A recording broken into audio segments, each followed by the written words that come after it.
म्हणतात ना, कर नाही त्याला डर कशाला. मी काय केलेलंच नाही आहे, त्याच्यामुळे मला त्याच्याबद्दल ना भीती वाटते, ना रिग्रेट वाटतं, ना काही वाईट वाटतं. तुमच्यावर असाही आरोप झालाय की तुम्ही दिव्यांग प्रमाणपत्र हे बनावट दिलं आणि त्याचा लाभ घेतलाय. काय तथ्य, काय खरंय? कोणी आरोप केलाय? तुम्ही आतापर्यंत अटेम्प्ट किती दिले? आता तुम्हाला मला ह्याला देयर इज नो येस और नो आन्सर इन दिस. अशा चर्चा आहेत की तुम्ही एकूण 12 अटेम्प्ट दिले. तेच तुम्हाला सांगते की मी पीएचचं आरक्षण घेण्यासाठी, त्याचा लाभ घेण्यासाठी तुम्ही हुशारी केली आणि 6 अटेम्प्ट दिल्यानंतर तुम्ही बरोबर ते दिव्यांग प्रमाणपत्र घेतलं आणि त्याच्यानंतर त्याचा लाभ घेतला. एक ट्रेनी IAS ऑफिसर नोकरीला तुम्ही सुरुवात केली आणि त्याच वेळी तुम्हाला गाडी, त्याच वेळी तुम्हाला कॅबिन, दुसऱ्या अधिकाऱ्याची कॅबिन हिसकावून घेणं, ह्या गोष्टी चुकल्या असं वाटत नाही तुमचं? म्हणजे जर माझ्यावर क्रिमिनल प्रोसिडिंग चालू आहे तर मी सिव्हिल प्रोसिडिंगला कशी हजर होणार? पॉसिबल आहे का ते? मी पहिला हा लीगल पर्याय बघणार की मला ह्याच्यातून अँटिसिपेटरी बेल मिळेल. लोकांना अन्यायाची चीड आहे तर खरेपणाची चाड पण आहे. त्याच्यामुळे मला नाही वाटत की माझ्यासोबत काही चुकीचं होईल म्हणून. हे आरोप सगळे खोटे आहेत. खोटे आहेत. येस. तो गाडीवरचा लाल दिवा तो पण खोटा आहे. गाडीवरती लाल दिवा होता, मी त्याच्याबद्दल नाही म्हणत. कुठे मिळतो लाल दिवा? जसं मी माझ्या काकांचं सांगितलं, त्यांचं पद काढून घेण्यात आलं, आईंवर FIR केली, वडिलांवर FIR केली. OBC असल्यामुळे किंवा वंजारी असल्यामुळे माझ्यासोबत कास्टिझम झालं आणि मला हे माझ्यासाठी ही खूप नवीन गोष्ट होती, कारण मी ते कधी एक्सपिरियन्स केलेलं. एका दिवसामध्ये FIR केली, without listening to my explanation, without asking me anything. एवढी कशाची घाई होती? तुम्ही असं म्हणता की तुम्हाला सुरुवातीपासूनच त्रास झाला. काय त्यांच्यासोबत काय पहिली ओळख होती का? माझी काय अशी खुन्नस होती की तुम्हाला सुरुवातीपासूनच त्यांनी त्रास दिला? माझी तर काही ओळख नव्हती की मी कुठेतरी खरी असल्याशिवाय ही गोष्ट झालेली नाही. आणि मला पुढेही मला 100% विश्वास आहे की माझं पद, माझं IASचं पद मला पुन्हा मिळणार. तुम्हाला असं वाटत नाही का, काही रिग्रेट होत नाही का की काही आपल्याकडून चुकीचं झालंय, चुकीचं घडलंय, आपण चुकीचं काहीतरी केलंय? नमस्कार, मी विष्णू सानप, प्लेट्सअप मराठीमध्ये आपलं स्वागत आहे. गेल्या वर्षभरापासून आपण जे नाव ऐकतोय त्या पूजा खेडकर माझ्यासोबत आहेत. माझी ट्रेनी IAS ऑफिसर, ज्यांचं निलंबन UPSC अर्थात आयोगाकडून त्यांचं निलंबन करण्यात आलेलं आहे. त्यांना सेवेतून बडतर्फ करण्यात आलेलं आहे. हे सध्या त्यांचं प्रकरण न्यायप्रविष्ट आहे. न्यायालयात त्याची चौकशी सुरू आहे आणि त्या चौकशीला त्या सपोर्ट करतील, मदत करतील या अटीवर त्यांना अटकपूर्व जामीनसुद्धा सुप्रीम कोर्टाने दिलेला आहे. पूजा खेडकर माझ्यासोबत आहेत. मॅडम, तुमचं स्वागत आहे. मी आता सध्या तुमची ओळख करून देत असताना पूजा खेडकर हे नाव उच्चारलं. परीक्षेत तुम्ही हेच नाव लावलं की कुठलं वेगळं नाव लावलं होतं? नावाबद्दल तर मी बोलेलच, पण त्याआधी तुम्ही माझी IAS म्हणाला. पण माझा अजून न्यायालयीन लढा सुरू आहे, अजून मॅटर सबज्युडिस आहे. त्याच्यामुळे माझी की आजी हे अजून ठरायचं आहे. दुसरं, तुम्ही जे नावाबद्दल मला विचारलं, माझं नाव पहिल्यापासूनच पूजा खेडकर होतं, आहे आणि होपफुली राहील. सो मी कुठल्याही नावामध्ये काहीही माझा बदल केलेला नाही आहे. फक्त मी 2014ला, मच बिफोर ऑल दिस, माझ्या आईंचं नाव माझ्या नावामध्ये ॲड केलं होतं. राहिला प्रश्न UPSCमध्ये ते नाव वापरण्याचा, तर UPSCच्या फॉर्ममध्ये एक स्पेसिफिक इन्स्ट्रक्शन आहे की name as per matriculation certificate. माझं मॅट्रिक्युलेशन 2004-2005ला झालेलं आहे. सो माझ्या मॅट्रिक्युलेशनच्या सर्टिफिकेटवर खेडकर पूजा दिलीपराव असं नाव आहे. सो UPSCचा फॉर्म भरताना इट वॉज कंपल्सरी की मी ते नाव वापरावं. अनेक वेळा मी प्रयत्न केला की माझं जे गॅझेट नोटिफिकेशनमध्ये नाव आहे, म्हणजे तेही सांगायचं मला की मी लिगली नाव चेंज केलं आहे, असं नाही की मी वापरायला लागले. गॅझेट नोटिफिकेशनमध्ये पब्लिश करून मी माझ्या आईंचं नाव माझ्या नावामध्ये लावलेलं आहे. त्यानंतर मी बऱ्याच वेळा प्रयत्न केला की UPSCला कॉन्टॅक्ट करायचा, हे करायचा की मला माझं गॅझेटमधलं नाव वापरू द्यात. 2017ला सुद्धा मी UPSCला मेल पाठवला होता की मला I don't want to use my name as per matriculation. I want to use my name which is in the gazette. However, त्यांचा काही रिप्लाय आला नाही. But I continued this because माझं जे नाव सर्व्हिसमध्ये राहणार होतं ते परमनंट रेकॉर्ड होता. सो माझी धडपड चालू होती की काही करून माझ्या आईंचं नाव लावलेलं जे नाव आहे ते त्याच्यामध्ये परमनंट राहावं. त्याच्यामध्ये एक थोडासा इमोशनल पण हे होता कारण आईंचं नाव लावलं होतं. सो ती गोष्ट असल्यामुळे मी तो प्रयत्न करत होते. 17 मार्च 2021ला UPSC कडून मला मेल आला की you can use your name as per gadget notification. 16 मार्चला 15 मार्चला मी त्यांना मेल केला होता की please I want to write this exam and fortunately UPSC gave me the permission की तुम्ही ते वापरा, असं त्यांचा मला मेल आला होता. त्यांचा मेल आल्यानंतर मी फॉर्म भरला आणि मग त्याच्यामध्ये पूजा मनोरमा दिलीप खेडकर असं मी नाव लावलं. त्याच्यामुळे हे जे काय आरोप आहेत की नाव बदललं वगैरे, मला नाही वाटत की आपल्या नावामध्ये आईचं नाव लावणं हे काही चुकीचं आहे किंवा नाव बदलणं आहे. इवन आपले ऑनरेबल CM, डेप्युटी CM सगळ्यांनी आपल्या नावामध्ये आईंचं नाव लावलं. मला वाटतं ती गर्वाची गोष्ट आहे. ती अशी काही गोष्ट नाही की लपवण्याची आणि नाव बदलण्याचं असं काहीच नाहीये. पण तुम्ही नाव बदलून अटेम्प्ट जास्त देण्यासाठी तसं केलं होतं असं. पण मग मी UPSCला का इन्फॉर्म केलं असतं? जर माझं इंटेन्शन एवढंच हे होतं तर मी आईचं तरी नाव कशाला लावलं असतं? मी पूजाचं पल्लवी केलं असतं, अजून काहीतरी केलं. जर मला इवेडच करायची होती सिस्टीम तर मी अजून थॉटफुली इवेड केली असती ना. बरं, नाव बदलून अटेम्प्ट देता येतात का UPSCचे? आता तुम्ही अनेक अटेम्प्ट दिलेले आहेत. नाव बदलून अटेम्प्टचा इथे प्रश्नच नाही आहे. तुम्ही UPSCचे अटेम्प्ट देऊ शकता. तुम्ही तुमचं नाव UPSCला, जसं मी सांगितलं की मॅट्रिक्युलेशन त्यांचं कंपल्सरी आहे. But in case you have change your name, you inform UPSC, you get the permission and then you can do whatever you want. Because that is something आपण जे म्हणतो ना की जोपर्यंत परमिशन आपल्याला मिळत नाही तोपर्यंत ते करणं बरोबर नाही. Because then it is like evading the system. Permission भेटल्यानंतर मला ऑफिशियल लीगल परमिशन मिळाल्यानंतर माझं गॅझेट नोटिफिकेशनमध्ये नाव 14 पासून होतं. असं नाही की मी 21ला नाव चेंज केलं आणि त्यांना मेल केला किंवा त्यांना सांगितलं. माझे जुने सुद्धा 17 पासून 14 पासून मी UPSCला हे कळवलेलं आहे, मेल केलेलं आहे ऑन रेकॉर्ड. आणि UPSC was also aware of that fact because I got a reply from them. But secondly त्याच्यानंतर I appeared for the interview 3 times 2019, 21 and 22. त्यावेळेस सुद्धा UPSCनी नावामध्ये व्हेरिएशन आहे म्हणून ॲफिडेव्हिट्स मागवले होते. मी 3ही वेळेस लिगल ॲफिडेव्हिट सबमिट केलेत आणि त्याच्यामध्ये क्लिअरली मेन्शन्ड आहे की Khedkar Pooja Dilip Rao and Pooja Manorama Dilip Khedkar are one and the same person. त्याच्यामुळे त्याच्यामध्ये काय म्हणतो आपण, काहीतरी मॅल इंटेन्शन असण्याचा किंवा ते बदलून मला अटेम्प्ट घ्यायचे होते असं काहीच नव्हतं. हे जे काही याच्या पुढे मी तुम्हाला प्रश्न विचारेल, कारण हे प्रकरण सध्या न्यायप्रविष्ट आहे. तुमची बाजू तुम्ही न्यायालयामध्ये मांडणार आहे. मात्र तुमच्यावर जे आरोप झाले, ज्याची चर्चा झाली, तेच मी तुम्हाला प्रश्न पुन्हा पुन्हा विचारणार आहे. तुमच्यावर असाही आरोप झाला आहे की तुम्ही दिव्यांग प्रमाणपत्र हे बनावट दिलं आणि त्याचा लाभ घेतला आहे. काय तथ्य, काय खरं आहे? कोणी आरोप केलाय? हे माध्यमांमध्ये चर्चा झाली आणि म्हणजेच पूर्ण देशामधली जे काही माध्यम आहेत, नॅशनल जे चॅनल आहेत, त्याच्यावर सुद्धा ही जोरदार चर्चा झाली आणि असाच अनेकांचा समज आहे की बनावट प्रमाणपत्र वापरलंय. अनेकांचा समज आहे कारण मिसइन्फॉर्मेशन मीडियामध्ये किंवा सामान्य लोकांपर्यंत पोहोचली. इथे मला अनफॉर्च्युनेटली असं म्हणावं लागणार आहे की मीडियाने त्यांचं काम व्यवस्थित नाही केलं. मीडियाला आपण एवढं respectfully 4th pillar of democracy म्हणतो. मीडियाकडून असं एक्सपेक्टेड आहे की दोन्ही बाजू त्यांनी दाखवाव्यात. त्यांनी जजमेंटल होऊ नये, प्रेज्युडाइज्ड होऊ नये, बायस होऊ नये.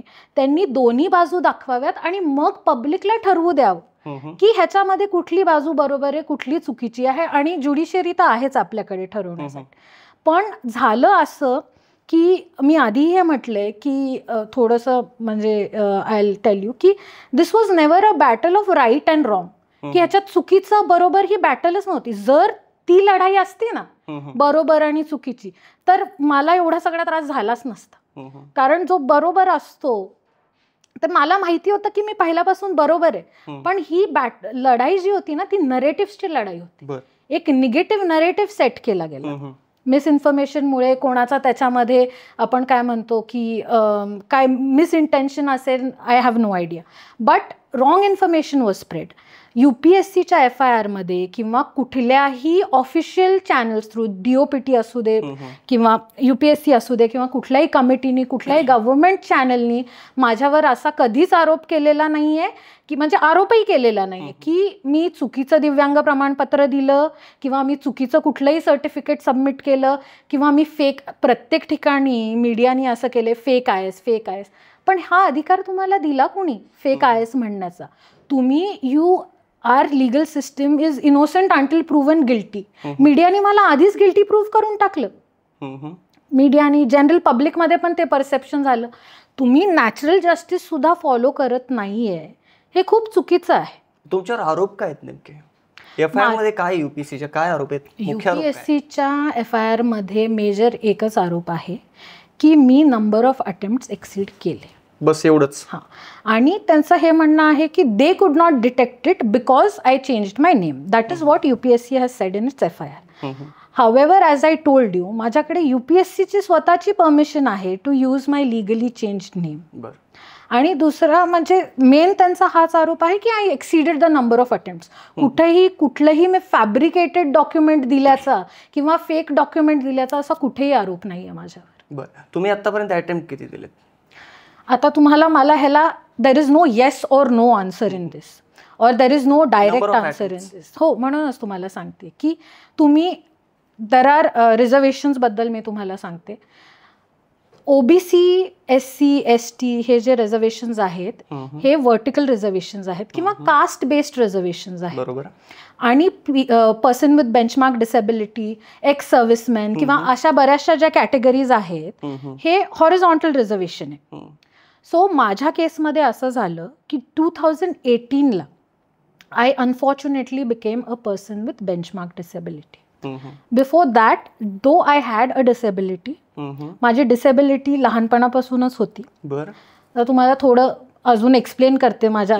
आय जनरली काय झालंय की मी कधीही ही गोष्ट बाहेर पब्लिकमध्ये किंवा समाजामध्ये जास्त ही गोष्ट शेअर केलेली नाही. कारण लोक जेव्हा आपण हे सांगतो, अनफॉर्च्युनेटली भारतात अजून पण असं आहे की जेव्हा आपण हे सांगतो की आपण दिव्यांग आहोत तर लोकांचा आपल्याकडे बघण्याचा दृष्टिकोन बदलतो. लोक एम्पथीपेक्षा एक पिटीनी आपल्याकडे बघतात, जे मला कधीच नको होतं. मला असं वाटायचं की माझ्यामध्ये पूर्ण कॅपेबिलिटी आहे. I do not need anybody's pity for me, की मी हे करू शकत नाही. किंवा लोकांचं एक असं पण निगेटिव्ह परसेप्शन असतं की अच्छा दिव्यांग आहे का, ठीक आहे, मग ह्यांचं काही चालतं. किंवा असा जो परसेप्शन आहे लोकांमध्ये ना, ते खूप, म्हणजे दॅट इज खूप मेंटली ड्रेनिंग आहे ते. त्याच्यामुळे मी कधीही असं ओपनली सांगितलं नाही की मला हा प्रॉब्लेम आहे, तो प्रॉब्लेम आहे, तो प्रॉब्लेम आहे. बट आता ठीक आहे, आपण तो विषय काढलाच आहे तर मी तुम्हाला डिटेलमध्ये सांगते. मला व्हिज्युअल, म्हणजे माझी लो विजन आहे. I am not blind but my vision is low. So हे मला लहानपणापासून, इट इज जेनेटिक ऑल्सो, थोडा हेरिडेटरी कंपोनेंट पण आहे. आणि माझा आत्ता नंबर -12च्या वर आहे. So I have high myopia with amblyopia. So हे एजनुसार माझं वाढत गेलं. अँड 2018ला माझी डिसेबिलिटी 40%च्या वर गेली. आणि तुम्ही डिसेबिलिटी किंवा person with benchmark disability category तेव्हाच क्लेम करू शकता जेव्हा तुमची डिसेबिलिटी 40%च्या वर असेल. मग तुमची किती होती त्यावेळेस? 40%च्या वर होती. इट इज, त्याच्यात हे असतं, आय थिंक 47 ती मल्टिपल डिसेबिलिटीजची टोटल आहे. पण त्याच्यात असे हे असतात, काय म्हणतो आपण, एक जो बेंचमार्क आहे ना तो 40%ला हे केलेला आहे, सेट केलेला आहे ऍक्टनी. ऍक्टमध्ये सुद्धा डिसेबिलिटी आणि बेंचमार्क डिसेबिलिटीमध्ये rights to person with benchmark disability act जो आहे त्याच्यामध्ये दोन्हीमध्ये डिस्टिंक्शन केलेलं आहे. सो जेव्हा माझ्या केसमध्ये जेव्हा मी डिसेबल्ड झाले तेव्हा me person with benchmark डिसेबिलिटीमध्ये apply केलं. आता तुम्ही UPSCच्या अटेम्प्टबद्दल बोलताय म्हणून तुम्हाला UPSCच्याच नोटिफिकेशनबद्दल सांगते. UPSCच्या नोटिफिकेशनमध्ये असा क्लिअर रूल आहे की during the process of the examination, me exact words सांगते तुम्हाला, during the process of the examination if a candidate unfortunately becomes a person with benchmark disability, he or she is eligible to get the benefits that accord to person with benchmark disability. मग ते age relaxation असू दे, attempts असू दे, किंवा जे काही त्याला बाकीच्या facilities आहेत त्या तुम्हाला कधी मिळतात, जेव्हा तुम्ही पर्सन विथ बेंचमार्क डिसेबिलिटी होता. हा UPSCचाच रूल आहे. सो 2018 मध्ये माझे काही ओबीसीचे अटेम्प्ट संपलेले नव्हते. असं काही माझ्याकडे हे नव्हतं की आता माझे अटेम्प्ट संपले, आता मी काय करू, आता मी ओबीसीचे संपले, चला मी PH मधून अटेम्प्ट देतो, असं काही नव्हतं. सो 18 मध्ये माझे म्हणजे 5 अटेम्प्ट झाले होते ओबीसी मधून, फक्त माझे 4 अटेम्प्ट बाकी होते ओबीसीचे. So that time I started giving my attempt for person with benchmark disability. So लोकांचं जे असं परसेप्शन आहे की आधी तिने ओबीसीचे अटेम्प्ट संपवले आणि मग अटेम्प्ट संपले म्हणून मग तिने PHचं बेनिफिट घेतलं, असं काही नाही. अशा चर्चा आहेत की तुम्ही एकूण 12 अटेम्प्ट दिले. तेच तुम्हाला म्हणते, तेच तुम्हाला सांगते की जेव्हा मी ओबीसी मध्ये होते किंवा जेव्हा मी डिसेबल्ड नव्हते तेव्हा मी जनरल ओबीसी कॅटेगरीमधून मी अटेम्प्ट दिले होते. आणि जेव्हा मी डिसेबल्ड झाले 2018ला, त्यानंतर मी 4 अटेम्प्ट दिले आणि माझं 22ला IS मध्ये सिलेक्शन झालं. सो हे जे 12 अटेम्प्ट असं ते नाहीये. मी तुम्हाला म्हटलं X आणि Y ऍड करा, तर तुम्ही ऍड करू शकता का? नाही. त्याच्यामुळे ते दोन्ही असं आहे ना की तुम्ही असं नाही म्हणू शकत की हे मग तुम्ही माझे MPSCचे पण अटेम्प्ट धरा, नीटचे पण अटेम्प्ट धरा, मग सगळेच कंबाईन करून टाका, 51 अटेम्प्ट होतील. सो असं नाही येते, दोन्ही वेगवेगळ्या गोष्टी आहेत. पण तुम्ही म्हणजे PHचं आरक्षण घेण्यासाठी, त्याचा लाभ घेण्यासाठी तुम्ही हुशारी केली आणि 6 अटेम्प्ट दिल्यानंतर तुम्ही बरोबर ते दिव्यांग प्रमाणपत्र घेतलं आणि त्याच्यानंतर त्याचा लाभ घेतला. पण तशी हुशारी काय, म्हणजे जर माझे अटेम्प्ट बाकी आहेत ओबीसी मधून तर मी आधी ते संपवेल ना, त्याच्यामध्ये दिव्यांग प्रमाणपत्र घेऊन. पण त्याच्या आरक्षणाचा फायदा तुम्हाला झाला ना पुढे? आरक्षणाचा पहिली गोष्ट तर फायदा म्हणणं ही चुकीची गोष्ट आहे. कारण जसं मी तुम्हाला सांगितलं की माझं नुसतंच अहमदनगर अहिल्यानगरच्या हॉस्पिटलनी सर्टिफिकेट दिलेलं नाही आहे.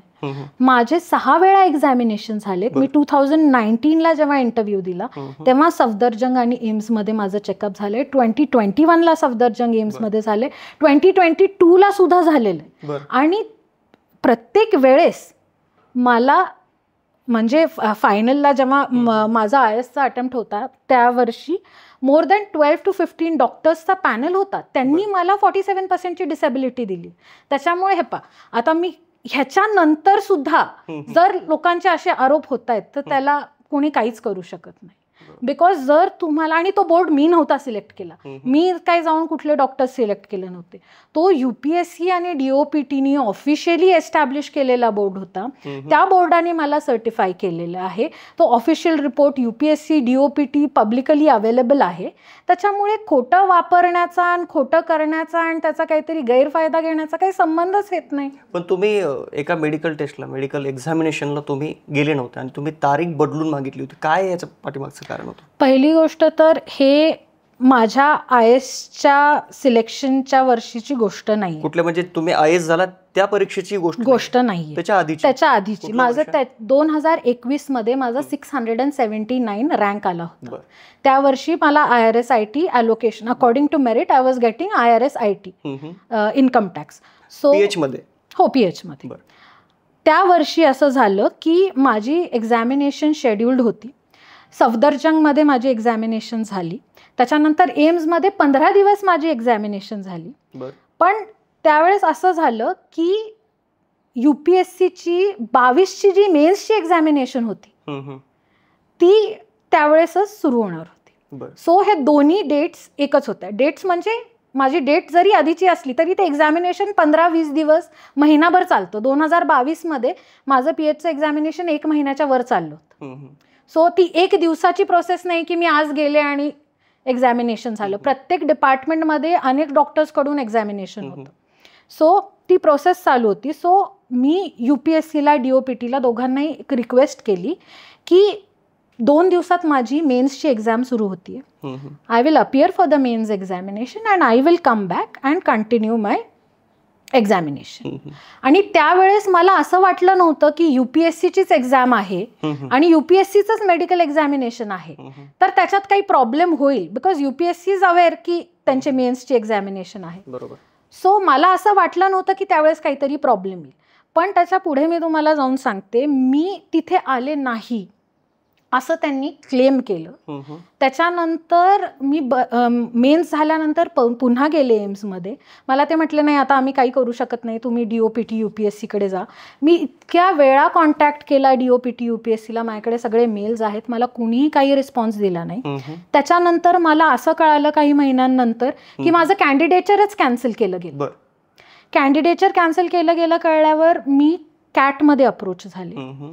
कॅटमध्ये अप्रोच झाल्यानंतर कॅटनी माझ्या विरोधामध्ये डिसिजन दिला की नाही, तुमचं जे कॅन्डिडेचर कॅन्सल केलं गेलेलं आहे that is correct. To challenge this I went to Bombay high court. Bombay हायकोर्टाने कॅटची ऑर्डर सेटअसाइड केली आणि त्यांनी UPSCला आणि DOPTला ऑर्डर केलं की तुम्ही यांची मेडिकल एक्झामिनेशन कम्प्लीट करून घ्या. सो इनफॅक्ट हे जे तुम्ही म्हणता की तुम्ही गेला नाही, इनफॅक्ट मला जायचं होतं but I was not given an opportunity. And that's why I had to go to the Bombay High Court. Honorable Bombay High Court gave the order and after that process ती पुढे गेली. बरोबर. आपण जेव्हा आता मुलाखत करतो यावेळी तुम्हाला असं वाटत नाही का, काही रिग्रेट होत नाही का की काही आपल्याकडून चुकीचं झालंय, चुकीचं घडलंय, आपण चुकीचं काहीतरी केलंय? चुकीचं केलेलंच नाही आहे, त्याच्यामुळे मला रिग्रेट होतच नाही.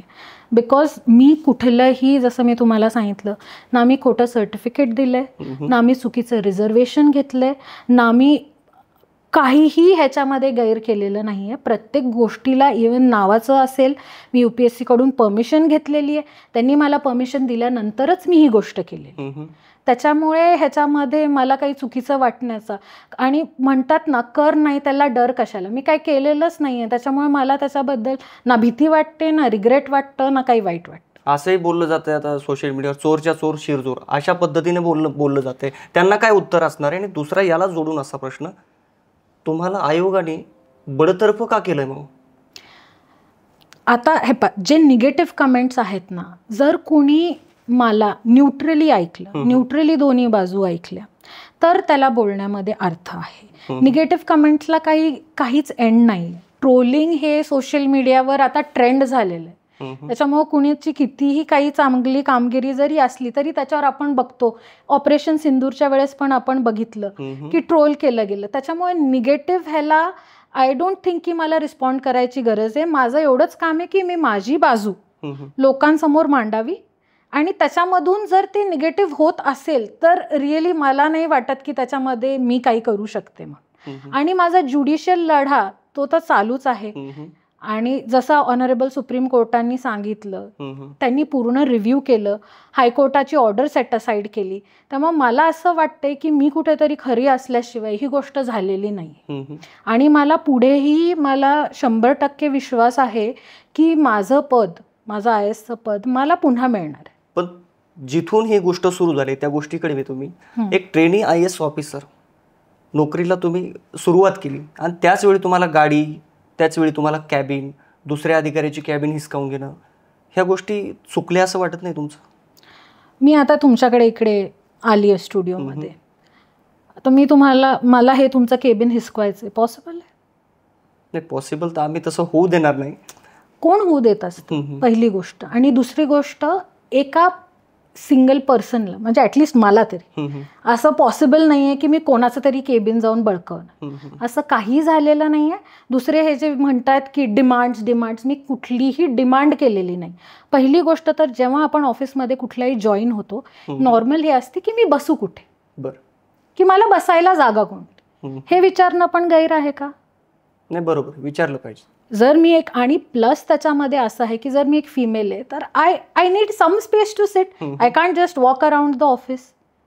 त्याच्यामुळे मी फक्त हे विचारलं होतं की माझं अकोमोडेशन आहे का, मला व्हेकल आहे का, मी कुठे बसू. जेव्हा आपण ट्रेनी म्हणून एखाद्या नवीन ठिकाणी जातो तेव्हा तिथे कसं काय प्रोसिजर आहे हे आपल्याला माहिती नसतं. We are trainee for a reason. का ट्रेनी आहेत, बिकॉज आपल्याला ते सगळे रूल्स माहिती नाही आहेत, आपल्याला काय अवेलेबिलिटी आहे ते माहिती नाही. त्याच्यामुळे विचारणं आणि डिमांड करणं या दोन्हीमध्ये खूप फरक आहे. मग कुठलीही गोष्ट मी डिमांड केली नव्हती, कुठलीही कोणाचं काही मी हिसकावून घेतलेलं नाहीये आणि काहीच नाही. हे सगळे आरोप खोटे आहेत. हे आरोप सगळे खोटे आहेत. खोटे आहेत. येस. तो गाडीवरचा लाल दिवा तो पण खोटा आहे. गाडीवरती लाल दिवा होता, मी त्याच्याबद्दल नाही म्हणत. कुठे मिळतो लाल दिवा? तुम्हाला काही आयडिया? तुमच्या गाडीवर तो दिसत होता. मला सांगा ना तुम्ही, कुठे मिळतो लाल दिवा? काय आयडिया आहे तुम्हाला? मला आयडिया नाहीये. हे एवढं तर तुम्हाला माहित असेल की रस्त्यावरच्या दुकानावर तर नाही मिळत लाल दिवा. का तुम्ही एखाद्या ऑटोमोबाईल शॉपमध्ये जाऊन विचारलं की मला लाल दिवा द्या, तर तुम्हाला वाटतं तुम्हाला मिळेल? पण तुम्ही कुठून आणला होता? मी तर ते सांगतेच तुम्हाला, पण मला तुम्ही सांगा की तुम्हाला वाटतं का तुम्हाला मिळेल? नाही, एवढा सहज काही मिळणार नाही. हां, तर तेच आहे. मला तो दिवा ऑफिशियली अलोकेट केला गेला होता फ्रॉम द कलेक्टर ऑफिस. पहिली गोष्ट तर जेव्हा एखादा ट्रेनी ऑफिसमध्ये जातो तेव्हा तो बाकीच्यांकडे बघूनच शिकतो. सगळ्यांकडे पहिल्या दिवशी मी गेल्यानंतर, जसं मी तुम्हाला माझ्या आधीच्या इंटरव्ह्यूजमध्ये पण सांगितलेलं आहे की मी 3 तारखेला माझं जॉईनिंग होतं, 3 जूनला. 4 जूनला लोकसभेच्या इलेक्शनचं काउंटिंग होतं. बरोबर. त्या दिवशी मी काउंटिंगला गेलेली असताना मला आतमध्ये एंट्री दिली गेली नाही, बिकॉज माझा फर्स्ट डेच होता. मला ID कार्ड इश्यू केलं गेलेलं नव्हतं, माझ्याकडे गव्हर्नमेंट व्हेकल नव्हती. त्याच्यामुळे काउंटिंगच्या बूथपाशी मला एंट्री दिली गेली नाही. ऑलमोस्ट 2 किलोमीटर मला चालत जावं लागलं, बिकॉज मला जायचं तर होतं. It is my duty to go, so I had to walk. बरं, तो प्रश्न नाही आहे, बट जेव्हा तुम्ही फंक्शन करता तेव्हा हे सगळं होणं, इट हॅम्पर्स युअर फंक्शन. त्याच्यामुळे हे जेव्हा मी तिथे प्रशासनाला कळवलं, कलेक्टरांना कळवलं, तेव्हा ते म्हणाले की ठीक आहे, तू ऑफिशियल तुझ्या गाडीला तू हे करून घे. आणि हो, त्यांनीच सांगितलं होतं. आणि त्याच्यानंतर मेसेज केला होता तुम्हाला समोरासमोर. कारण मी त्यांना सांगितलं ना की असं असं झालं, मला हे इश्यू येत आहेत, मग मी कसं करणार? तर ते म्हटले ठीक आहे, ऑफिशियली तू हे करून घे. आणि तो काय मी दिवा कुठून आणलेला नव्हता, तो तिथूनच इश्यू झाला होता आणि तो तिथूनच बसवला होता. त्याच्यामुळे त्याच्यामध्ये मी कुठून तरी दिवा आणला आणि बसवला. बरं, तुम्ही मला एक सांगा, लॉजिकली जर मी कुठून तरी दिवा आणून बसवला, तर जर समजा माझं मॅल इंटेन्शन आहे, तर मी तीच गाडी घेऊन कलेक्टर ऑफिसला जाईल का? नाही. तीच गाडी घेऊन मी सगळ्यात ट्रेजरीमध्ये माझं पोस्टिंग होतं, PWD मध्ये माझं पोस्टिंग होतं, मी सगळीकडे ती गाडी घेऊन जाईल का, जर मला ऑफिशियली एखादी गोष्ट अलोकेट नाही केली तर? पण तसं नव्हतं ते. दे वर अवेअर ऑफ इट. बरं, काय अशी काय खुन्नस होती सुहास दिवशी, तत्कालीन जिल्हाधिकारी पुणे? तुम्ही असं म्हणता की तुम्हाला सुरुवातीपासूनच त्रास झाला. काय त्यांच्यासोबत काय पहिली ओळख होती का? माझी काय अशी खुन्नस होती की तुम्हाला सुरुवातीपासूनच त्यांनी त्रास दिला? माझी तर काही ओळख नव्हती. बट मलाच समजलं नाही सुरुवातीला, इनफॅक्ट गेल्यानंतर, की हे असं का? जी एक नॉर्मल गोष्ट आहे, जी एक रुटीन गोष्ट आहे, की तुम्ही बघा बरेचसे जे माझे बॅचमेट्स पण आहेत किंवा बाकीचे आधी म्हणजे ट्रेनी IAS ऑफिसर्स आहेत, कुठेही गेल्यानंतर बेसिक की ऑफिसमध्ये फंक्शन करायला तुम्हाला जे जे लागतं ते ऑलरेडी तुम्हाला दिलं जातं. मला प्रत्येक स्टेपवर फाईट करावी लागत होती. त्यामुळे मलाच प्रश्न पडला होता की हे असं का, आणि या बेसिक गोष्टी सुद्धा ज्या आहेत त्या मला का दिल्या जात नाही. त्यानंतर बरंच, इनफॅक्ट मला जो काही इश्यू होता तिथे, जे काही माझी हॅरॅसमेंट झाली, ज्यांनी कोणी मला त्रास दिला, ते कलेक्टर असू दे, अजून कोणी असू द्या, त्या सगळ्यांचा डिटेल्ड रिपोर्ट मी माननीय CS मॅडमना पाठवला होता. पण मॅडमने त्याच्यावर कुठलीही ॲक्शन घेतली नाही. आणि हा जो माझा मेल आहे, हे सगळं प्रकरण व्हायच्या आधीच आहे. असं नाही की ते रिॲक्टिव्ह होतं की हे सगळं झाल्यावर मी केलं. माझा आधीचा कॉन्फिडेन्शियल मेल आहे आणि तो मेल मी त्यांना पाठवलेला, पण त्याच्यावर कुठलीही ॲक्शन घेतली गेली नाही. आणि त्याच्यानंतर ॲज अ रिव्हेंज म्हणा किंवा ॲज अ टार्गेटिंग म्हणा, हे सगळं मीडियामध्ये मुद्दामून लीक केलं गेलं. बिकॉज जर तो रिपोर्ट त्यांना CS लाच पाठवायचा होता, तर त्याला बाहेर गव्हर्नमेंट रिपोर्ट्स बाहेर तुम्ही लीक करणं किंवा देणं किंवा तुमच्या ऑफिसमध्ये तुमच्या पॉवरच्या अंडर होणं, हे किती बरोबर आहे?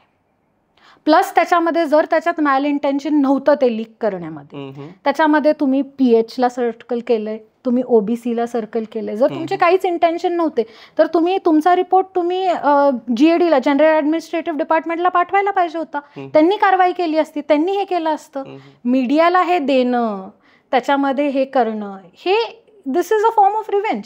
तुम्ही तत्कालीन जिल्हाधिकाऱ्याच्या विरोधात एक तक्रार दिली होती वाशिममध्ये, काय झालं पुढे त्याचं?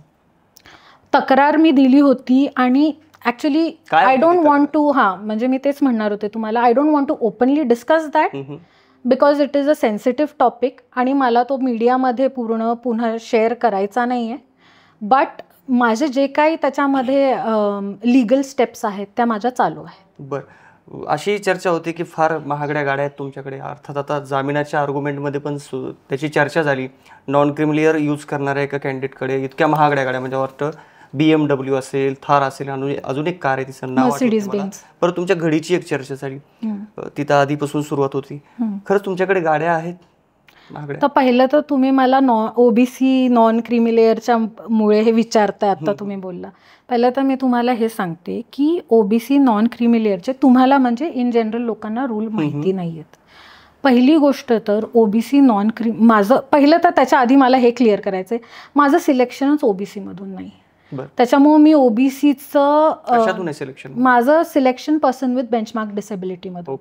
पर्सन विथ बेंचमार्क डिसेबिलिटी जी कॅटेगरी आहे त्याच्यामध्ये कास्टनी काही सेग्रिगेशन नसतं, फक्त PH असतं. माझ्या कॅटेगरीमध्ये मी फर्स्ट होते म्हणून मला IS ॲलोकेट केलं गेलं. माझं OBC नॉन क्रिमिलेअर असतं आणि नसतं जरी तरी मला IS ॲलोकेट झालं असतं. कारण once you go in to PH category तिथे तुमच्या कास्टचा काहीच संबंध राहत नाही.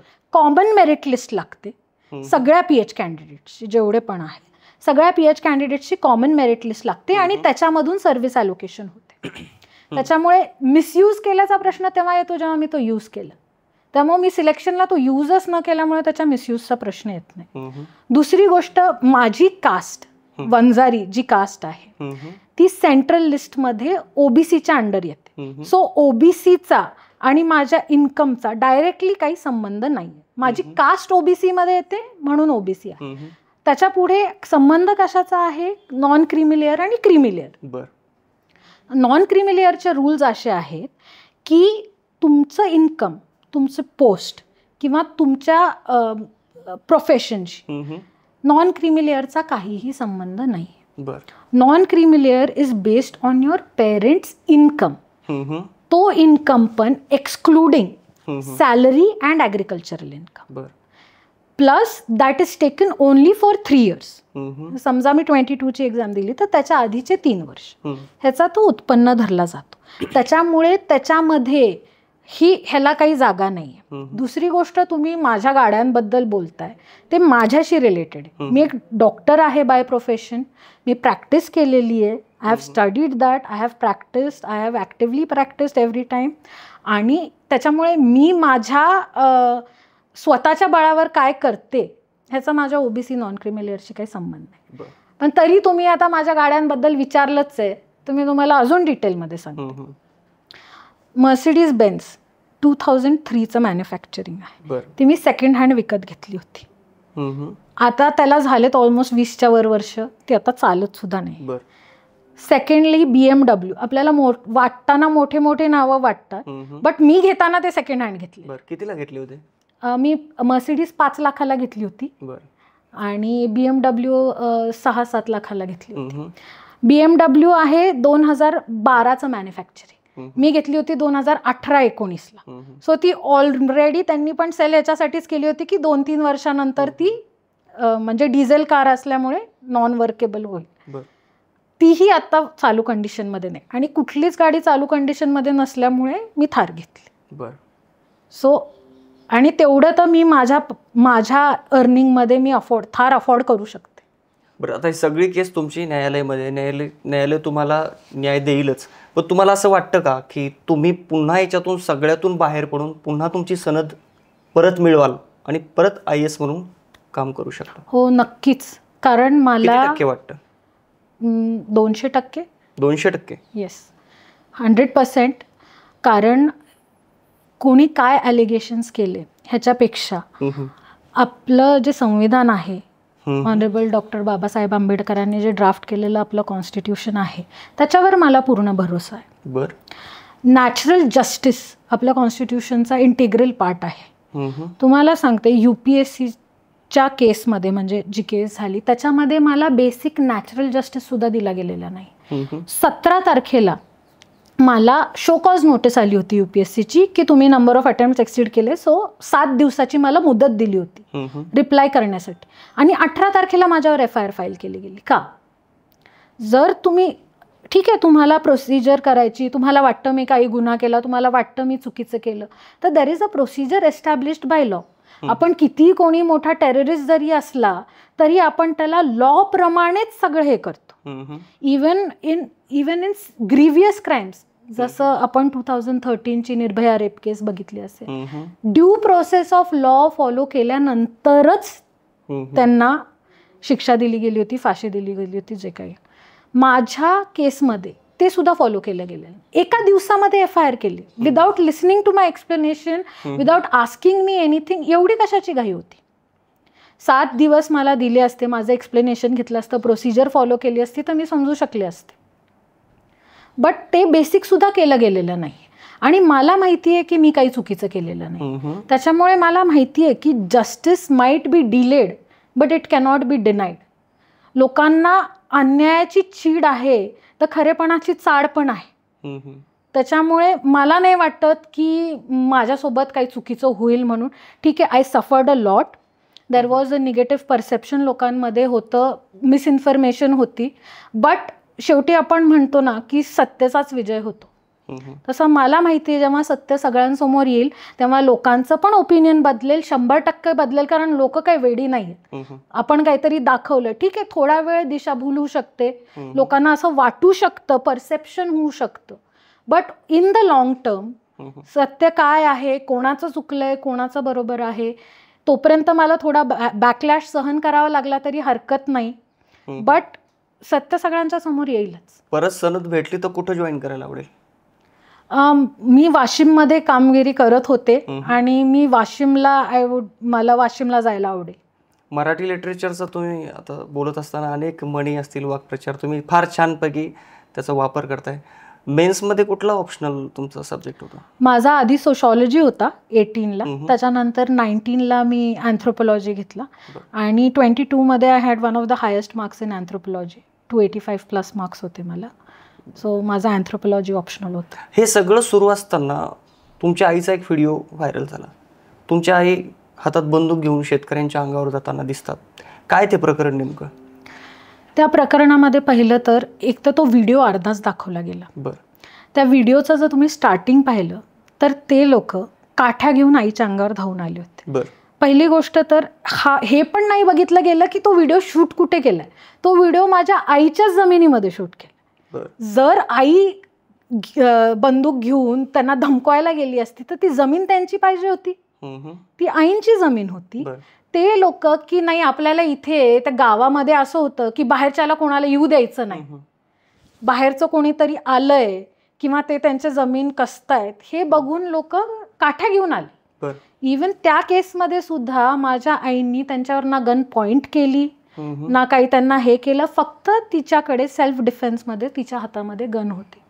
जर तुम्ही व्हिडिओ नीट पाहिलात तर तुम्हाला हे पण दिसेल की त्या गनवर कव्हर पण तसंच होतं. जर मला तुम्हाला गन दाखवायची, मी कव्हर ठेवून थोडीच दाखवणार. त्यासाठी पिस्तूल तर बाहेर काढला पाहिजे, गन तर बाहेर काढली पाहिजे. तिने गन सुद्धा बाहेर काढलेली नाही. आणि सेल्फ डिफेन्समध्ये तिच्याकडे गन असणं हे काही चुकीचं नाही आहे. लिगली तिच्याकडे लायसन्स्ड गन आहे. असं नाही की तिने कुठून कट्टा उचलून आणलं. आणि त्याच्या पुढे तुम्हाला जाऊन सांगते, हे मीडियामध्ये दाखवलं जात नाही किंवा दाखवलं गेलं नाही मला माहीत नाही. बट हे जी ऑर्डर होती ज्याच्यात त्यांचं गन लायसन्स आणि गन कॉन्फिस्केट केली होती, गन लायसन्स कॅन्सल केलं होतं, ते बॉम्बे हायकोर्टाने ती ऑर्डर स्क्वॉश केली आणि त्यांना त्यांची गन आणि लायसन्स परत दिले. परत? हो. तुमच्या आईला बंदूक दिली? हो. कारण इनफॅक्ट ऑनरेबल बॉम्बे हायकोर्टाने ती गोष्ट बोलली पण त्या हिअरिंगमध्ये की स्वतःच्या सेल्फ डिफेन्समध्ये स्वतःकडे एखादी लायसन्स्ड गन असणं हे काही चुकीचं नाही. आणि इवन पोलिसांना सुद्धा हायकोर्टाने त्याच्यामध्ये बोलले की हे what ever happened was wrong, हे चुकीचं आहे. आणि त्यांनी आईंना त्यांचं लायसन्स आणि गन दोन्ही परत दिले. तुम्ही बडतर्फ तुम्हाला आयोगाने केल्यानंतर तो जो काळ होता त्यामध्ये अनेकांनी चर्चा केली की IAS झाल्यानंतर फक्त गाडी आणि कॅबिनमुळं आपलं पद गमावं लागलं आहे पूजा खेडकर यांना. तर बडतर्फ झाल्यानंतर पूजा खेडकर काय करत होत्या आत्तापर्यंतच्या दिवसामध्ये? पहिलं तर गाडी आणि ह्याच्यामुळे पद गमवावं लागलंय अशा चर्चा होती. मी चर्चा बरोबर आहे, मी तुम्हाला तसं काही बोलत नाही. ह्याच्यामध्ये मला असं वाटतं की खूप टार्गेटिंग झालेलं आहे माझं. कारण कितीही कोणीही क्रिमिनल असला तरी किती आपल्याला त्याच्या फॅमिलीबद्दल किती माहिती असतं.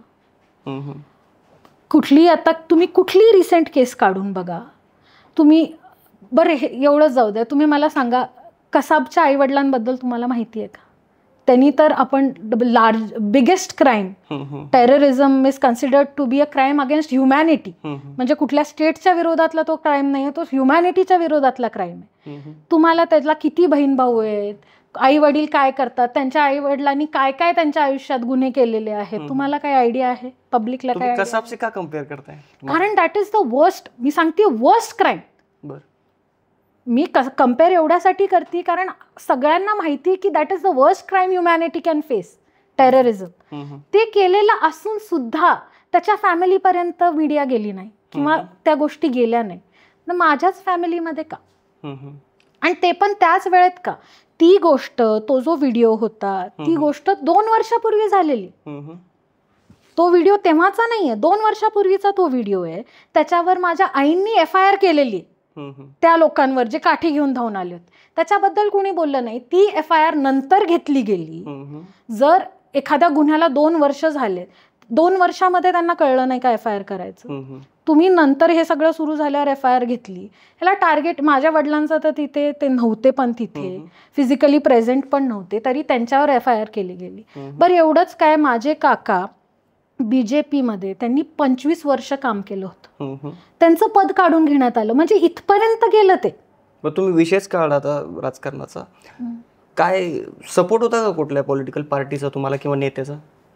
म्हणजे मला कळालं नाही. तुम्ही आता विषय काढला की त्यांचं पद काढलंय, तर असंही त्यावेळी चर्चेला गेलं की कुठल्या तरी मोठ्या लिडरचा तुम्हाला सपोर्ट आहे. कशासाठी?